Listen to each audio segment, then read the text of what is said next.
À partir du moment où vous estimez être dépositaire de la vérité, vous avez les bonnes interprétations, pourquoi écouter celles qui sont antagonistes? Vos idées, vos vérités, elles sont portées par une mystique qui est celle du bien, qui est celle du progrès.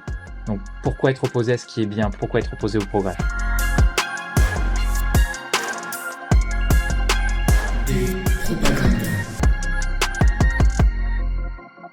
Salut tout le monde, je suis Bertrand Lenôtre, bienvenue dans Despropaganda numéro 6, le podcast qui explore les théories et les exemples de manipulation dans le passé et dans le présent. Aujourd'hui, avec notre invité et avec votre consentement, nous allons entrer dans la fabrique de la vérité. D'abord un mot bien sûr pour vous remercier d'être présent cette fois encore au rendez-vous de Despropaganda, pour vous rappeler que les 5 premiers épisodes sont disponibles sur toutes les principales plateformes de podcast, d'Apple Podcast à Google Podcast en passant par Spotify ou Deezer. Il y a même une version YouTube si vous ne pouvez pas vous en passer. Et puis vous rappeler également que la seule façon d'aider ce podcast à grandir, ce sont vos étoiles, vos partages, vos commentaires et même la bonne vieille recommandation à la papa en direct autour d'un verre avec des amis. On parle donc vérité aujourd'hui et je voudrais commencer par une citation de Pierre Desproges qui disait « J'ai toujours été fasciné par les détenteurs de vérité qui, débarrassés du doute, peuvent se permettre de se jeter tête baissée dans tous les combats que leur dicte la tranquille assurance de leurs certitudes aveugles. » Il nous manque des proches. Et puis j'ajoute à mon petit moodboard du jour, ma planche de tendance, en bon français qu'on ne parle pas dans les agences, la définition de la post-vérité par le dictionnaire Larousse. Post-vérité, concept selon lequel nous serions entrés dans une période où l'opinion personnelle, l'idéologie, l'émotion, la croyance l'emportent sur la réalité des faits. Nous vivons donc à l'ère de la post-vérité, une ère où les faits objectifs ont perdu la première place du podium au profit des émotions et des croyances. Depuis l'arrivée des algorithmes dans notre vie quotidienne et depuis l'émergence de personnages comme Trump dans le paysage politique, nous interagissons tellement différemment avec les faits, avec la réalité objective, qu'il n'est pas aberrant de dire que de plus en plus souvent, la réalité n'est plus. En tout cas, ce qui est sûr, c'est qu'elle n'a pas autant de place, voire plus de place du tout, dans notre vision du monde. Un exemple, parmi d'autres. Toutes les études scientifiques peuvent bien affirmer que nous sommes dans une destruction du vivant inéluctable. La grande majorité de nos contemporains se consolent assez facilement avec des concepts aussi improbables que le développement durable. Autant de petits coups de peinture blanche sur les consciences, et la réalité n'a qu'à bien se tenir. La post-vérité n'élimine pas totalement la réalité, bien sûr, mais la relègue au second plan, qu'il est plus facile de feindre de ne pas voir. La vérité ne dépend donc plus de la réalité factuelle, mais de la perception, de l'émotion et des récits dominants. Les faits bruts ne sont plus à la base de nos discussions publiques, vous vous en rendez compte, mais sont floutés au profit de narrations qui sont plus persuasives, plus séduisantes, un phénomène amplifié par l'impact des réseaux sociaux où l'intensité émotionnelle prime sur l'exactitude. À qui profite donc ce déni de réalité au profit du storytelling qui lui vit son âge d'or? Eh bien c'est tout l'objet de ce podcast. Du viol des foules évoqué dans le tout premier épisode avec Arnaud Mercier, du marketing comme arme de manipulation avec Benoît Elbrun, ou du détournement des mots et de leur symbolique avec Elodie Mielczarek, nous sommes face à la réécriture du présent dans un nouveau temps grammatical, le présent composé. Un petit fond de réel, gentiment enrichi d'une belle touche de bullshit, bien plus sexy pour créer l'émotion attendue dans les médias. Alors vous allez me dire, mais qui crée cette post-vérité? Comment et pourquoi? Je sais qu'une réponse vous vient instantanément à l'esprit, preuve que nous sommes encore capables de penser, pour peu que nous ne laissions pas à d'autres le soin de faire, et les questions et les réponses. Et comme les choses sont bien faites, c'est justement le thème de l'entretien de ce numéro. Despropaganda, épisode 6, c'est parti.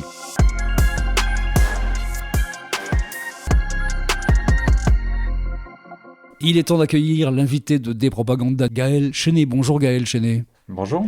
Vous êtes enseignant médias et journalisme à l'Institut catholique de Rennes. Vous enseignez précisément l'histoire des médias. Ça commence aux tablettes sumériennes ou c'est un petit peu après quand même? Non, on commence avec Thucydide et Hérodote, donc un petit peu plus tard. Ah ben c'est déjà quand même assez large comme vision des médias pour le coup. Vous êtes un ex-journaliste, on va pouvoir en parler, et c'est pour ça aussi qu'on vous invite, auteur du Contrôle de la vérité, le contrôle de la vérité chez VA Édition en 2021, sous-titré Ce pâle objet de désir. Quand je dis que vous êtes ex-journaliste, vous avez été à Ouest France, à l'Équipe, à Canal, à Eurosport, vous étiez même rédac-chef des JT à Eurosport. Est-ce qu'on peut dire de vous que vous êtes un journaliste repenti ? Repenti, non. Non, j'adore toujours le journalisme. C'est juste que j'ai pris mes distances pour, disons, 2 raisons. La première, professionnelle, parce qu'il y a une évolution de la pratique du métier qui ne me correspondait pas spécialement, mais peut-être qu'on aura l'occasion d'en reparler. Bah justement, dites-nous ce qui n'allait pas dans cette pratique du métier. Eh bien, je me suis fait entendre plusieurs fois, notamment là où je travaillais dans les chaînes d'information, que le reportage, par exemple, était une chose du passé, donc ce qui correspondait assez peu avec ma vision du métier. Et puis, sur l'évolution de la pratique, donc moins de reportages, beaucoup moins de temps pour traiter l'information, donc on a très peu de recul, on est vraiment pris dans l'émotion et on fait de l'émotion. Donc ça, je ne m'y retrouvais pas beaucoup. Et puis l'autre raison personnelle, c'est parce que je voulais sortir de Paris. Je ne suis pas parisien, donc quand on veut travailler dans un grand média, il y a quelques solutions en province, mais bon, voilà, je voulais sortir de Paris. Donc si on résume, du bâtonnage, beaucoup de bâtonnage chez les journalistes, de la reprise de dépêches, beaucoup, de l'enquête, non. Et on privilégie de l'émotion à l'information. C'est en résumé à peu près l'histoire. L'information et de l'émotion. Ouais. Voilà. Et on voit les dégâts de cette émotion prégnante là, sur un certain nombre de médias.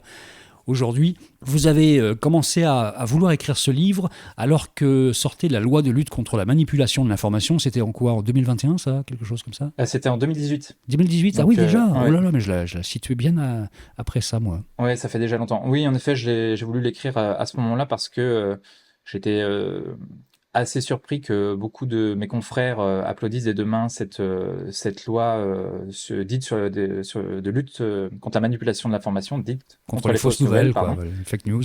Exactement. Alors que cette loi était restrictive en matière de liberté de la presse. Mais bon, ce qui importait pour mes confrères, c'était davantage la lutte contre ce qu'ils estimaient être les fausses nouvelles, contre des mensonges, enfin voilà, des vérités qui passaient et contre lesquelles ils étaient tout à fait opposés. Est-ce que vous pouvez nous rappeler ce que dit cette loi ou peut-être même nous lire le texte ? Avec plaisir. Alors, que dit cette loi ? Pendant les 3 mois précédant le premier jour du mois d'élection générale, à savoir l'élection présidentielle ou législative, et jusqu'à la date du tour de scrutin, en ce moment même, lorsque des allégations ou imputations inexactes ou trompeuses d'un fait de nature à altérer la sincérité du scrutin à venir sont diffusées de manière délibérée, artificielle ou automatisée et massive, le ministère public peut être saisi pour faire cesser cette diffusion, le juge des référés se prononçant dans un délai de 48 heures à compter de la saisine. Qu'est-ce que ça veut dire ? Ça veut dire que la justice, donc mise en moyen par l'État, peut décider sous 2 jours si une information est juste ou ne l'est pas, si une assertion est véridique ou ne l'est pas, si une enquête journalistique est valide ou ne l'est pas, et si un média est fiable ou ne l'est pas. La justice, son rôle, c'est de dire si la loi est respectée ou pas si la vérité est là ou pas. C'est ça le vrai problème. Il se pose la même chose d'ailleurs avec l'intelligence artificielle. Il y a des livres d'Éric Sadin qui sont vraiment passionnants là-dessus, sur le fait qu'on délègue aujourd'hui la vérité aux intelligences artificielles, et on a de plus en plus tendance à la déléguer à des organismes ou à des technologies qui ne sont pas fabriquées pour ça en fait. Oui, tout à fait. Alors on peut peut-être commencer par un point de définition. La vérité, qu'est-ce que c'est ? La vérité, c'est un discours. C'est ce que l'on dit de ce qui est. Ce qui signifie une chose très importante, c'est il faut bien distinguer la vérité de la réalité. La réalité, c'est ce qui est. Et donc, la vérité étant le discours, donc une construction, une interprétation de ce qui est, il faut bien avoir l'esprit que vérité et réalité ne sont pas forcément synonymes. On peut avoir des vérités différentes pour exprimer une réalité. Ce qui permet de rassurer sur le titre de votre livre, parce que le contrôle de la vérité, c'est évidemment pas la vérité au sens ontologique du terme, c'est-à-dire ce qui devrait être pensé par tout le monde, c'est la vérité telle qu'elle est pensée par rapport à un réel qui est vraiment vu ou fantasmé d'ailleurs. Exactement. Donc la vérité, c'est une construction, donc ce qui signifie qu'elle est subjective, elle est personnelle, et au contraire d'une réalité qui évidemment est est objective, objectivable, mais ça ne signifie pas que les vérités soient forcément objectives.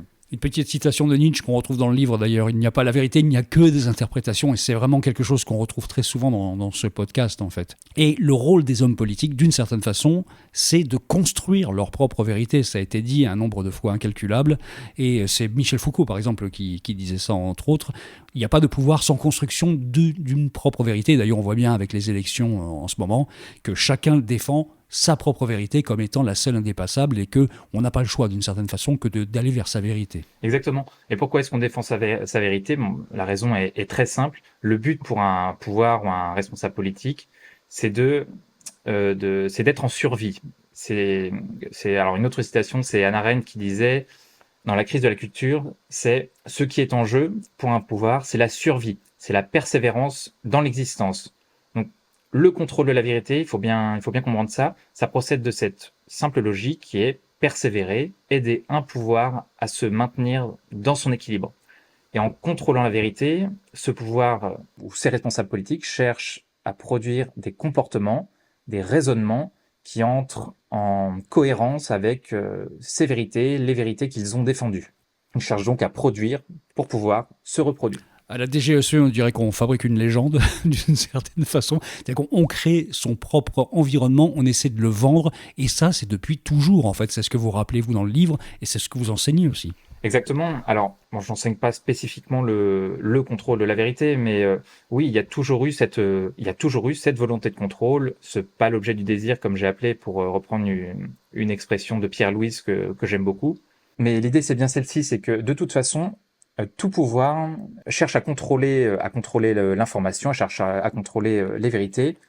Et alors, ce que l'on ne dit peut-être pas assez en école de journalisme aussi, c'est que à la naissance de chaque média, je précise de chaque support, c'est-à-dire la presse écrite, la radio, la télévision, tous ces supports ont toujours été contrôlés par le pouvoir. Le premier périodique français, premier journal écrit, la Gazette de Théophraste Renaudot, paru en 1631, c'était un journal qui était contrôlé par Louis XIII et Richelieu. La radio, la télévision étaient des supports largement contrôlés par le pouvoir français, par la Troisième République. On a connu ensuite l'ORTF un petit peu plus tard, la Perfit, et Internet. Internet est une création de l'armée américaine. Donc on est à chaque fois sur des supports, donc il y a eu des phases d'émancipation par la suite, mais qui ont toujours été contrôlés ab initio par le pouvoir. Alors, on parle de contrôle de la vérité. Il y a la vérité d'un côté, on a bien compris que c'était une construction à partir d'un réel plus ou moins réel, j'ai envie de dire, puisqu'on en a parlé dans les podcasts précédents. Le réel n'existe plus dans la société dans laquelle on est aujourd'hui, c'est-à-dire on navigue dans des fantasmes absolus. Comment est-ce qu'on construit une vérité dans un premier temps et comment est-ce qu'on construit un contrôle de cette vérité? Alors, l'important, c'est de maîtriser le discours. Donc, pour un pouvoir, c'est de contrôler ce qui va être dit, ce qui va apparaître. Les mots ont de l'influence sur les gens. Donc, ce qui est important pour un pouvoir, pour se maintenir, c'est d'avoir contrôle sur les mots, sur les faiseurs d'idées. Discours tenus dans les journaux, discours tenus à la télévision, à la radio. Donc ça, c'est la phase, disons, de construction.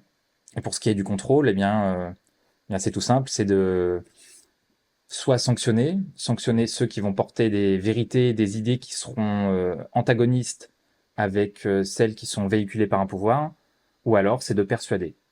Et de persuader une élite intellectuelle, par exemple, qui soit médiatique, culturelle, qui partagerait les mêmes idées que ce pouvoir. Qui partagent les mêmes idées ou qui a intérêt à faire semblant de les partager, parce que ce que vous écrivez dans le livre, c'est que nombre de journalistes sont devenus des clercs du politiquement correct aujourd'hui, et on le voit bien sur les plateaux, dès qu'un discours dérive d'une petite larmichette de quelque chose qui est entendable sur les plateaux, on voit les chiens de garde journalistes qui se lèvent pour essayer de ne pas avoir de problème avec leur rédacteur en chef. En fait, on en est là aujourd'hui aussi. Exactement. Dérivés, dérapages, donc tout ce champ lexical qui est apparu depuis une petite trentaine d'années montre bien qu'il y a une doxa, qu'il y a une ligne à ne pas franchir, à ne pas dépasser.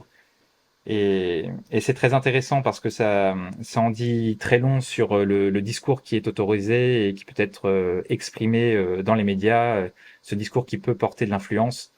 Bon, pour se donner une idée assez précise du partage d'idées qu'il y a au sein des médias, parmi les journalistes, Alors, je donne souvent ces mêmes exemples, mais il faut se reporter, au vote des journalistes, au sondage sur le vote des journalistes au moment des élections présidentielles.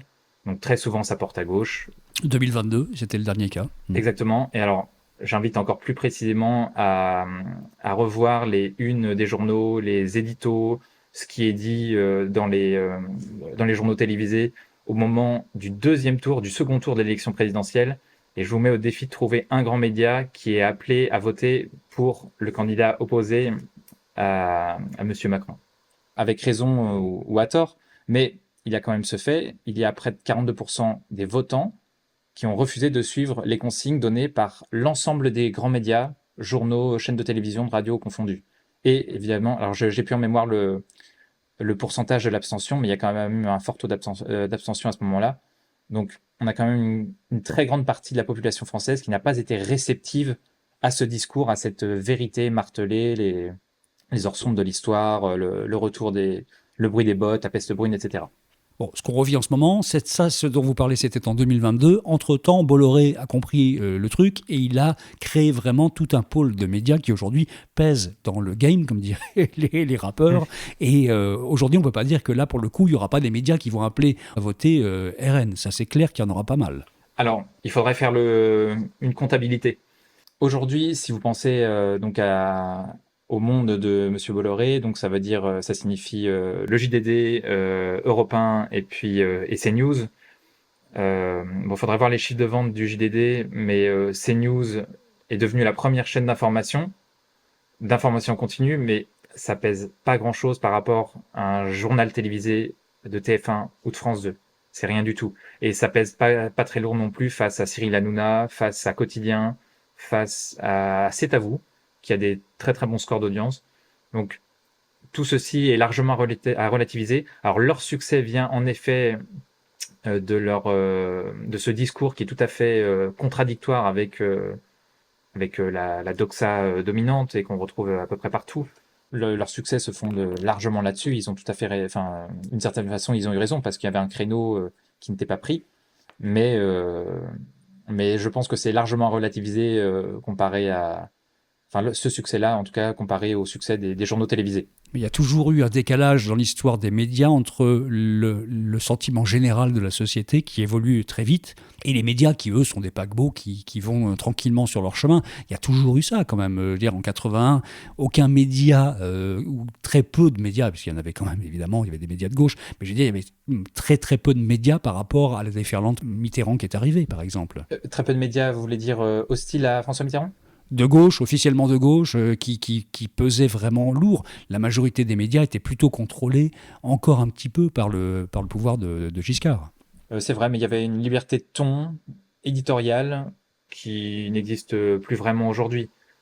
Aujourd'hui, on va être davantage dans la sanction. Je pense à Monsieur Akili, journaliste à France Info, qui a été licencié de cette chaîne du service public pour avoir refusé une collaboration avec Jordan Bardella du Rassemblement National. Et donc, pour l'avoir envisagé apparemment un temps et ensuite refusé, il a quand même été licencié. Donc, on peut pas dire qu'il y ait vraiment une liberté d'exercice dans la profession, une liberté de ton qui soit totale. Alors qu'on soit bien d'accord, Gaël Chesnais, est-ce que vous êtes en train d'exprimer une expression d'observateur du secteur ou un regret personnel là, sur cette histoire ? Un regret personnel, c'est-à-dire ? Sur le fait qu'il n'y a pas assez de médias d'extrême droite. Alors, là aussi, je vais reprendre juste un petit point de définition. À mon sens, il n'y a pas d'extrême droite, comme il n'y a pas vraiment d'extrême gauche. Parce que si on s'en tient à des définitions historiques, les extrêmes, ce sont des partis qui militent pour faire tomber la République. Alors, à l'extrême droite, pour établir la monarchie, et à l'extrême gauche, pour établir un régime de type anarcho-syndicaliste, communiste, etc. Donc, on peut pas vraiment dire qu'on soit dans ces logiques-là aujourd'hui. On maintient ce champ lexical, mais il n'y a pas vraiment de réalité derrière, à mon sens. Enfin, à ma connaissance, le RN est classifié par le ministère de l'Intérieur comme étant d'extrême droite, et le Conseil constitutionnel a validé cette décision, puisque le RN a demandé à ce que ce soit changé. Oui, tout à fait, qui sont des chambres tout à fait impartiales, comme chacun sait. Donc, non, historiquement, ça n'a pas vraiment beaucoup de sens. Donc, il y a tout intérêt, en tous les cas, à maintenir cette idée qu'il y ait des extrêmes pour que un bloc au centre se maintienne, au contraire, soit plus raisonnable, soit au pouvoir. Mais bon, passons en tout cas ce point-là. Si on est vraiment démocrate, il faudrait qu'il y ait en effet davantage de pluralisme, qu'il y ait davantage de médias d'extrême droite, enfin en tout cas ce qu'on appelle l'extrême droite aujourd'hui, davantage au niveau de l'extrême gauche aussi. Là, le champ la pluralité aujourd'hui est très largement restreinte, à mon sens. Elle se situe toujours au même niveau. On a des journalistes de toute façon qui partagent les mêmes opinions, enfin pour beaucoup. Et donc il y a un manque de représentativité par rapport à la réalité du pays, en tous les cas. Même si, enfin voilà, je dis ça d'une position d'observateur, je m'engage pas je cherche pas à militer pour d'un côté ou de l'autre, enfin pas du tout, c'est sur pour un simple souci de pluralité, là, il y a vraiment un problème. Revenons à cette histoire de contrôle, enfin de construction de la vérité par le pouvoir, parce qu'il y a une pensée qui finalement infuse tout au long de votre livre, qui est une pensée d'Orwell.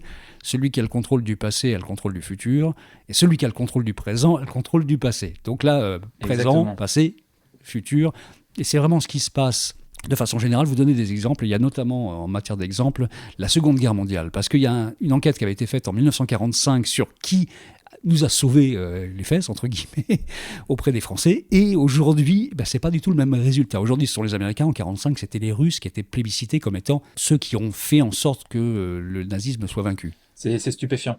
C'est un exemple aussi que je donne souvent. C'est un exemple de construction, de reconstruction d'une vérité. Donc évidemment, une vérité qui était admise en 1945, l'URSS a joué un rôle majeur dans la défaite du nazisme.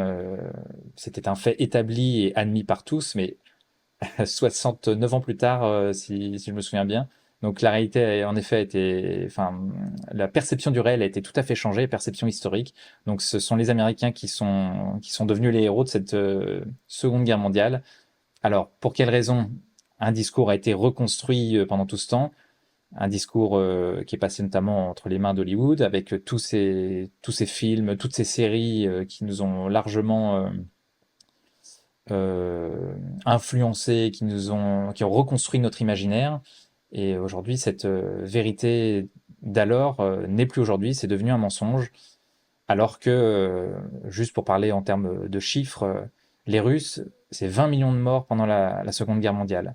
Alors que les Américains, c'est un peu plus de 110 000 sur les deux guerres. C'est l'effet de ce qu'on appelle le soft power, qui a été développé depuis la dernière guerre mondiale par les États-Unis, par Hollywood et par plein d'autres registres également. Et on en voit là concrètement un effet, pour le coup, parce qu'on a totalement oublié cette histoire, finalement. Exactement. Et donc on peut s'interroger sur d'autres vérités historiques d'aujourd'hui qui ne seraient pas forcément les vérités historiques d'hier.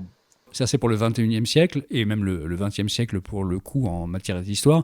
Mais c'est une histoire qui date depuis très très longtemps, ça, parce qu'il y a eu un contrôle en fait de l'histoire, des mythes qui font d'une nation en fait, depuis très très longtemps. Évidemment, il y avait Napoléon qui était un spécialiste de ça, de la réécriture de ça, et même de la préparation du futur en disant, bon, moi je vais commencer à manipuler les plus jeunes dès l'école, c'est-à-dire qu'on va contrôler les programmes, la vieille tentation autocratique, et ensuite je les aurai avec moi quand ils auront l'âge d'être des adultes et de voter, enfin ce qui n'était pas le cas puisque personne ne votait, mais bon voilà. Non mais vous avez tout à fait raison. Et Napoléon à ce niveau-là est assez génial, il faut le reconnaître, en termes de communication. Donc il a fabriqué sa propre légende, donc tout le mythe des pyramides, le chroniqueur des pyramides, la légende du petit caporal. Donc il a été vraiment le conteur de sa propre mythologie. Et en effet, derrière, il a fabriqué sa propre légende auprès des jeunes générations, et il avait très bien compris qu'il fallait passer notamment par les enseignants pour instiller toutes ces idées, et l'imaginaire napoléonien a traversé largement le 19e siècle. On parlait de Napoléon, on peut revenir aussi à la Deuxième Guerre mondiale avec ce fameux discours de libération de Gaulle, qui est un fin politicien, ça personne ne le met en doute, et qui explique que c'est la France éternelle, celle de tous les Français qui finalement a gagné, en niant évidemment, et c'était un calcul politique, et il a eu certainement raison de le faire, en niant tous les collaborateurs du pays. Exactement. Donc c'est sa vérité, c'était son interprétation historique, mais qui était, comme vous disiez, en fin politicien, une vérité sans doute assez née à ce moment-là, alors je ne sais plus si c'est Olivier Vivorca ou un autre historien de la Seconde Guerre mondiale qui disait que de toute façon, la résistance, la collaboration, ça concernait peut-être 5% des Français, environ 5% des Français. Tout le reste, c'est la population qui subissait les événements. Donc, entre cette mythologie nouvelle d'un De Gaulle avec une France résistante, éternelle, qui s'est ralliée derrière lui, et ensuite cette France davantage collaborationniste qu'on nous décrit depuis les années 70, bon, tout ceci est assez éloigné finalement de la réalité historique. Dans Le contrôle de la vérité, le livre dont on parle avec vous aujourd'hui, il y a toute une part philosophique en fait, et c'est même l'essentiel de ce livre-là, vos références sont plutôt philosophiques, ou littéraires, on va le dire comme ça, et il y a notamment l'idée que la politique dénature le mystique, la mystique pour le coup, il faut préciser ce qu'est la mystique, c'est quelque chose que vous empruntez à Peggy en fait, qui est un humaniste catholique, convaincu, vous-même vous êtes enseignant dans un institut catholique, je ne sais pas s'il y a dans votre réflexion quelque chose qui est de l'ordre du religieux, de la pensée catholique, on va le dire comme ça. Mais en tout cas, c'est quoi la mystique de Peggy ? Alors, pas du tout pour répondre à ce point. Il n'y a pas du tout de pensée religieuse en fait me concernant et je suis pas du tout catholique en fait. C'est au contraire, j'ai trouvé en fait à l'Institut catholique un espace de liberté, de libre enseignement. Donc, on m'a accueilli là-bas avec. Et moi, je suis très heureux d'enseigner là-bas. Et ce concept, en fait, j'ai repris de Peggy, alors pas parce qu'il est catholique, mais parce que ce concept est très intéressant de mystique. La mystique, c'est ce qu'il appelle une adhésion, enfin, c'est pour lui une adhésion passionnée à une idée. Donc, au lieu de plutôt que de parler d'idéologie, donc, en faisant référence à des idées auxquelles on croit, on adhère passionnément, on comprend bien davantage la mystique dominante, les idées qui sont partagées par un certain nombre notamment de journalistes, de politiques, et qui, étant passionnés par ces idées, vont faire fi d'arguments rationnels, réalistes, et ne vont pas forcément entendre ce qui pourrait leur être contredit, par exemple. Par exemple, on peut être passionné de l'idée même de la République, on peut être passionné de liberté, on peut être passionné d'égalité, de fraternité, de ce qu'on veut, d'une certaine religion, d'une pensée religieuse.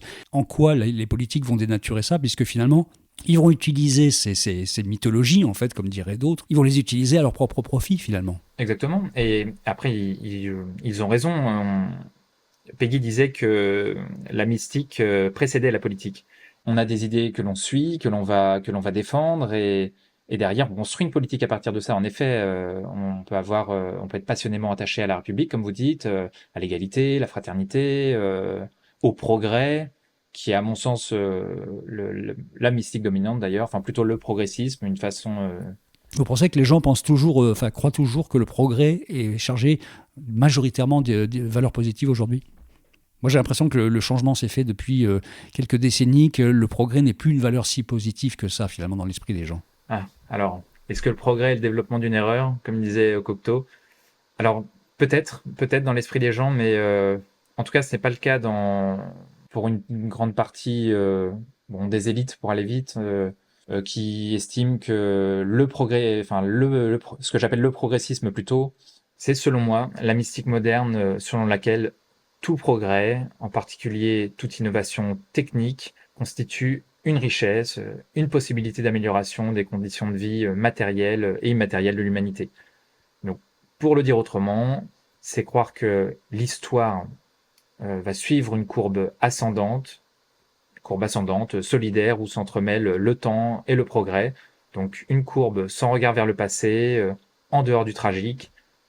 C'est cette mystique qui, à mon avis, s'oppose à l'autre grande mystique qui est celle de la conservation, à savoir la conservation, la protection de tout ce qui a été et de ce qui peut-être mérite d'être à nouveau. On voit bien ça notamment dans les débats sur l'écologie, parce qu'on a d'un côté des gens qui disent qu'il faut conserver en l'état le monde dans lequel on vit un minimum, et d'autres qui leur disent mais vous êtes des rétrogrades, c'est la dynamique qui prime et il faut aller vers le techno-solutionnisme parce que de toute façon on va trouver des solutions et ça va nous sauver la mise, ce qui est une aberration absolument totale parce que personne ne pourra nous sauver la mise au niveau technologique, à moins qu'on des extraterrestres débarquent avec une technologie avancée vraiment, mais on a vraiment ce débat-là en ce moment et finalement, cette impossibilité de discuter, c'est ça qui est plus marquant de la période, c'est qu'il n'y a pas de possibilité d'échanger sur quoi que ce soit, en fait. Oui, d'où le problème qu'il y a avec notamment cette mystique progressiste, et puis le fait aussi que la plupart des idées soient partagées par les mêmes idées, pardon, soient partagées par les mêmes personnes au poste important. Parce que, si vous voulez, à partir du moment où vous estimez être dépositaire de la vérité, vous avez les bonnes interprétations, pourquoi écouter celles qui sont antagonistes? Pourquoi écouter un discours qui est contraire? Vous, vos idées, vos vérités, alors même si elles peuvent être par moments contredites, elles sont, elles sont portées par une mystique qui est celle du bien, qui est celle du progrès. Donc pourquoi être opposé à ce qui est bien? Pourquoi être opposé au progrès? On peut être que de mauvaises personnes, à être animé de mauvaises pensées, à venir contredire un discours qui est largement dominant. On en revient un peu à Jacques Ellul, dont on parlait dans un épisode précédent, qui a en fait à lui donné le danger de la technologie comme étant l'être suprême de la nouvelle pensée. Et puis qui a dit ça aussi, cette histoire de manipuler. En fait, on a le sentiment qu'aujourd'hui, beaucoup de gens, la majorité, peut-être tous d'ailleurs, nous sommes des manipulés qui prenons une vérité, qui l'englobons de toute façon et refusons absolument de penser en termes de différence, en fait, ou de penser contre soi. Ah oui, penser contre soi. Là, il y a un vrai défi. Mais le problème est largement global.